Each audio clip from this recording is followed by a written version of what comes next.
What's up, guys? Devildog Gamer here, and we are back with War Thunder, and the new patch 1.51 is out, adding a bunch of new Tier 5 tanks, and this is by far one of my favorite. This is the Soviet T-10M, better known as the IS-10. But before we get down and dirty into this tank in-game, we're going to talk a little bit about the history of it, because I didn't know much about this tank. I actually had to read about it. And what I read was actually very interesting, and that's probably the reason why I didn't know much about this tank, because it came at such a change in Soviet armor doctrine that it really just got phased out very quickly. And it's a very interesting read about it. But basically, so this was officially designed the IS-10, but due to the political climate after Stalin's death, it was renamed the T-10. Now, this came at around 1953 to 1966. It stayed in official service. This is the last of the Soviet heavy tanks. Now, this came in an era when the T-54, T-62, and T-64s were being mass-produced also. These lighter main battle tanks that were lighter, faster, low-profile, heavy penetrating guns. And these big, big, heavy, just heavy armored tanks weren't cutting it anymore, and this was the last one produced, because the shift from the doctrine was that with ATGMs becoming such of what they were at the time, and BMP-1s being introduced with ATGMs, and just everything reaching farther, you didn't need these big heavy armored gun carriers that these heavy tanks were to reach out and touch somebody. They were more of a liability on the battlefield due to their heavy armor, their speed, their fuel consumption, everything like that. When you could throw a battalion of, T-62s with BMP-1s, the ATGMs, and get everything you could have gotten done with a huge, big, heavy tank like the T-10, with that amount of stuff, but with a faster speed, more maneuverability, better fuel consumption, and everything like that. And then during that time, reactive armor was also being introduced, so you didn't need these big, heavy armored vehicles because you could do it with lighter reactive armor. And it was just pretty interesting to see kind of just a big shutdown when these things were being produced of the whole heavy, the heavy tank doctrine with them. So this was the official last heavy tank designed by the Soviets and mass-produced. Now, it's kind of interesting because the T-10M is the 1957 variant, which came with the gun you see now, the 122mm, NBC protection, infrared night vision.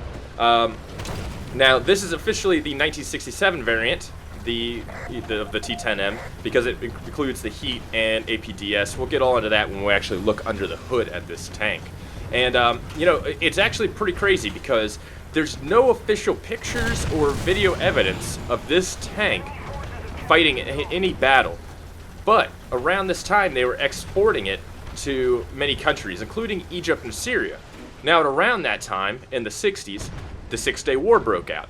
Now, there's actually a story that I read of 2 Centurions engaging 5 of these, along with 4 T-54s. And both Centurions lived, and they destroyed all of the T-10s. None of the T-10s even penetrated the Centurions, and the T-10s died. So, if you haven't read up about the Six-Day War, I mean, it was just a massive eye-opener for the Soviets, showing that what a highly trained tank crews can do in NATO-supplied tanks. It was a huge eye-opener because a lot of what these countries that attacked Israel were using were Soviet-supplied export variants of their vehicles, and it was just a huge eye-opener. And the T-10, hearing about the T-10 faring so poorly against such as tanks, just kind of furthered the idea that heavy tanks were nowhere near as effective as they were during World War II. And this just started the mass production of such tanks like the T-64, the T-72, the T-80, and so on. The T-80 series really overshadowed the IS series. The IS series was dead and gone with this tank, and the T series took over. Now, does it stack up in game? Fuck yeah, it does. This is actually a really, really awesome tank. But before we really get into it in game, let's take a look under the hood and see what it actually is made of. So let's take a look at the T-10M. Now this is obviously the T-10M 1967 version because it comes supplied with the APDS and heat ammunition along with all its NBC, infrared, night vision, all that fun stuff, which, you know, really should be in the game. So it's got a main gun, 122 millimeter main gun, and a 14.5 KPVT machine gun, which is right here and on here.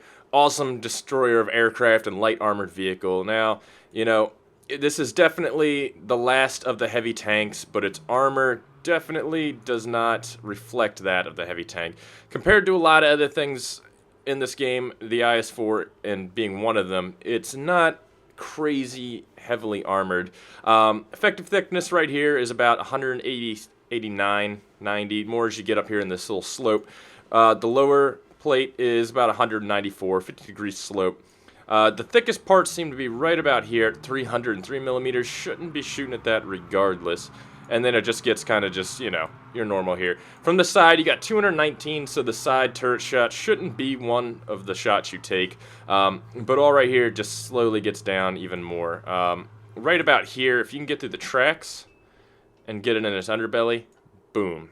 You're good. I mean, that's only 56 millimeter, and you might be able to get some ammo down there, ammo racked it here and there, but it definitely has a nice supply of ammo, and it's generally spread out. Let's take a look and see what the back armor looks like. Yeah, if you can hit the back of the turret, you're golden. You're golden. Even right up here, I mean, that's only about 96. And look at that, there's ammo right there. I would like to see what would happen if you removed what you would take to get these shells removed. Maybe stick it here in the turret ring. That would actually be generally better. Yeah, but the armor isn't really anything great. The T-10 does not have that good of armor. It really isn't. I mean, it's the last of the heavy tanks, and it doesn't have much armor. So let's take a look at its armament here and what you get shell-wise. Now, 122 millimeter main gun, the APC-BC, you're generally looking at good penetration. 100 meters away, 245 millimeters at 0 degrees. 60, you're looking at 109 millimeters. You know, that's all right. It's the damaging explosive effect, whatever. Your sabot shells, which usually should be your standard load, I think, personally, at 100 meters, 0 degrees, 327 millimeters of penetration. That's pretty fucking awesome. That's definitely gets you through whatever you need to do. At 60 degrees, it's 130 millimeters. But at 22 degrees, it's a 50% chance to ricochet, you know. So, I mean, it's not really that worth it. This is what you should be using. The high explosive anti-tank fin stabilized shells. This is the killer that came with this patch. Now, look at this. I mean, it's just perfect. 100 millimeters, 0 degrees, 400 millimeters of penetration. At 60 degrees, 199 millimeters penetration. And that scales perfectly throughout the distance. The penetration levels do not change whatsoever based on distance because it is a heat shell. This thing is perfect. Perfect, perfect, perfect. Now, I mean, look at this. 100% chance of ricochet at 9 degrees, though. See, that's the one thing that kind of, you know, about it. But whatever. It's perfect. The whole, I mean, the ammo assortment you can get for the T-10M is just perfect for it. Now, reload rate of 15.4 seconds. That is the one thing I've actually seen that, you know, it really didn't get at me with it. Now, compare that to something like the M60, which is about 9.6 seconds. M60 reloads a ton faster than that. And the Leopard is sitting at 8.2. So the M60 still is the best at reloading, you know, but you're not getting as good of armor as the T-10. 15-second reload is a long time compared to the IS-4, which I should probably find. Let me grab that out. Actually, I think I slotted it in the same spot. Let's grab the IS-4's reload. I know the IS-4 is around there. Reload for the IS-4 is 27.1, so still a better reload than the IS-4, but not as good at armor. Now, let's get back to it. Speed 27 knots. I mean, you're going to look that compared against the Leopard, which is doing 35. You know, I have that totally set to knots, and I just realized it as I said it. So ignore my speeds. I have it set up for aircraft. Nice job, Devil Dog. For fuck's sakes. I'm a real tanker. I use knots. But the turret rotation 14 degrees a second. Now that is definitely trumped by the Leopard 1, which does 28 degrees a second. The Leopard 1 definitely has like the best turret traverse compared to the M60, which is at 28. What? 28 to...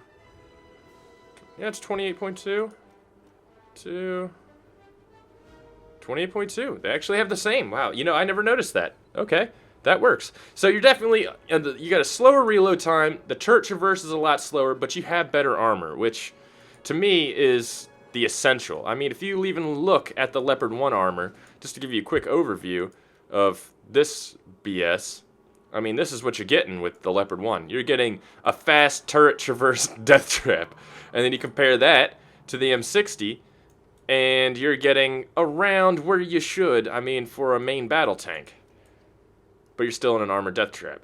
So the T-10 definitely brings a lot of the heavy tank aspect into the future. I mean, it is the last heavy tank.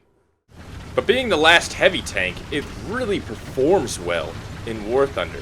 I mean, I feel it is on par or even better than the M60, which I feel the M60 is, you know, the T-10 and the M60 are the best tanks in War Thunder at the moment. This thing is an IS-4 killer, IS-3 killer, kills leopards like it was nothing. It kills the mouse like it was nothing. I mean, this thing, with its ammunition and the heat, penetrates wherever you want. Penetrating the IS-4 from the front. And the IS-4 is one of the most heavily armored tanks there is in this game. The mouse, no problem either. I've done a few shots on the mouse. Frontal shots are a little hard with the slope, but you can side shot that sucker all day long with this thing. It shrugs off shots.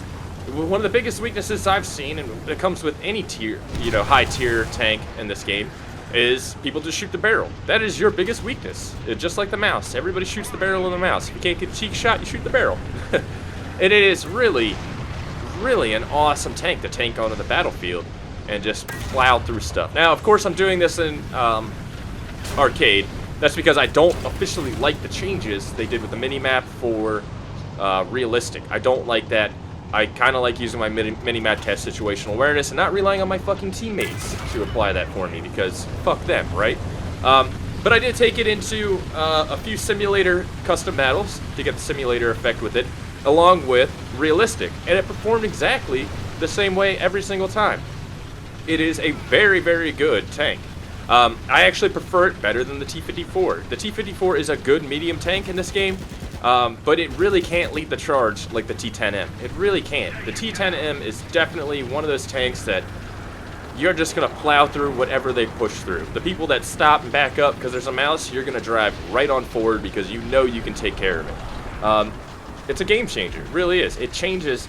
You know, a lot of people thought with the Leopard 1 and the M60 coming out that Russia at Tier 5 would change. It would not rule like it used to with the IS-4. Because frankly, the IS-4 was the killer.